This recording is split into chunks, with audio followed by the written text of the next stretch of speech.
Coming up on Mountain News this morning, after more than 1 month on the run, a man charged in a Whitley County murder was caught. And we're learning more about a relaxing day on the water gone terribly wrong after a teenager drowned in Rowan County.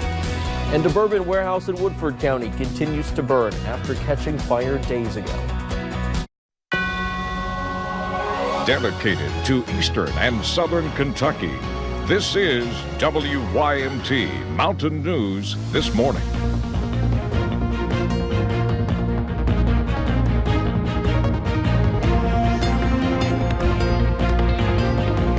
Good morning and happy Friday to you. I'm Connor James. Today is July 5th. Let's check in with Brandon Robinson for a look at your forecast this morning. Brandon, good morning, buddy.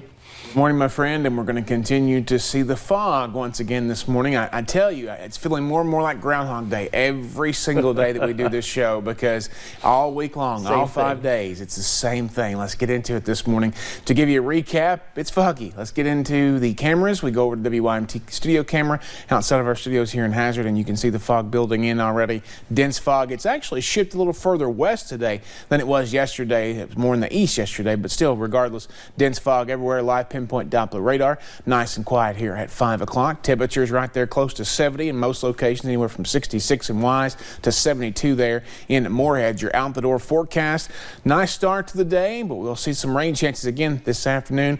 And unfortunately, those rain chances pick up even more as we head into the weekend. I'll have the rest of the forecast coming up here in just a few minutes. Connor? All right, thank you, Brandon. After more than 1 month on the run, a man charged in a Whitley County murder was caught not far from where the murder happened. Nicholas Rucker was caught in Corbin early Thursday morning. He is charged with killing his girlfriend, Vicki Connor. Rucker is being held on a $750,000 bond in the Knox County Detention Center. Deputies say a tip led them to the home. People who live nearby say they're shocked by the discovery. Literally in the next door neighbor's house, right next door to us, literally it's, 30 foot in front of them, which is scary to think about. Authorities want to thank the public for their help. As of now, no other charges are filed in connection with Rucker's time on the run. The investigation is still ongoing. And we're learning more about what led up to a drowning in Cave Run Lake. Investigators tell us a 19-year-old man went under the water while swimming at Twin Knobs Campground off of Kentucky 801. First responders performed CPR on the young man, but he later died at the hospital. Matthew Rand has more. You've got to respect the water because it just happened so fast.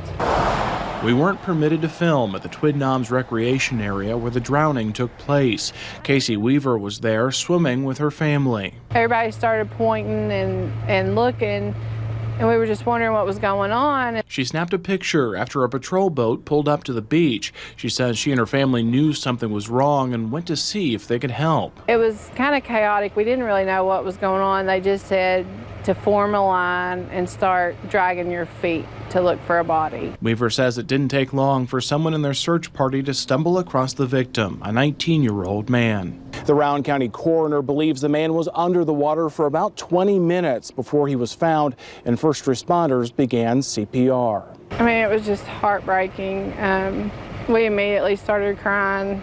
He was just so lifeless, and it had been so long. She says a language barrier added to the confusion and impeded the rescue effort. The friend kept looking for him, but he couldn't speak English, so he couldn't say, "Help my friend," or anything. So nobody ever really knew what was going on. Weaver says she later learned the man had been floating on a raft and couldn't swim. He just floated out a little too much, and the wave knocked him off, and he went under. A relaxing July 4th out on the water turned to tragedy in an instant. Just keep an eye on the children because it can happen really fast.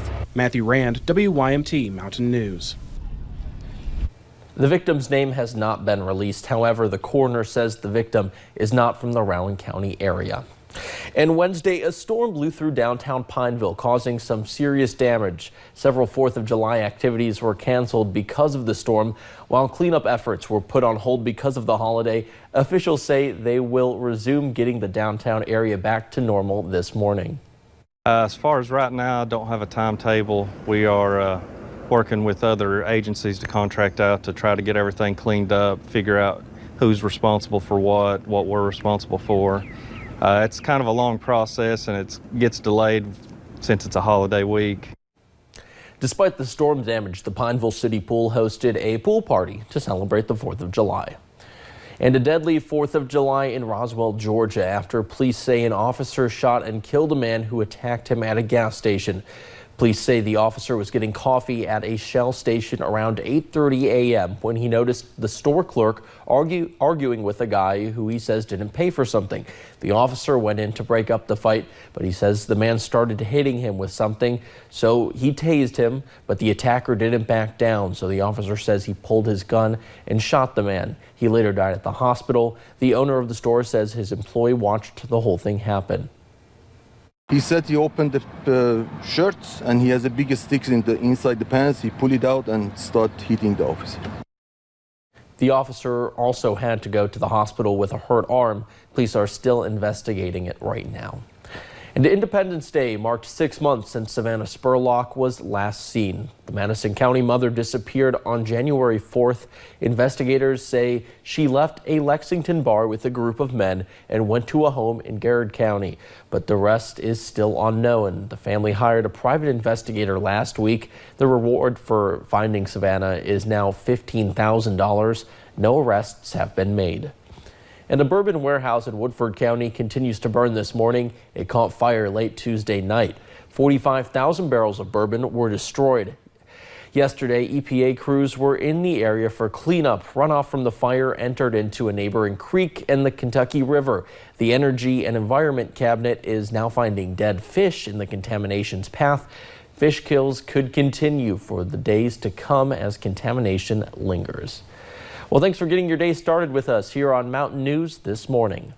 4th of July festivities in one city were filled to the brim hours before they kicked off. We'll have more details on the effects of those crowds in just a few minutes. Friday is here, but the forecast hasn't changed a whole lot. That might not be the case as we head into the weekend, though, and not in a good way. I'll have the latest forecast in about 3 minutes.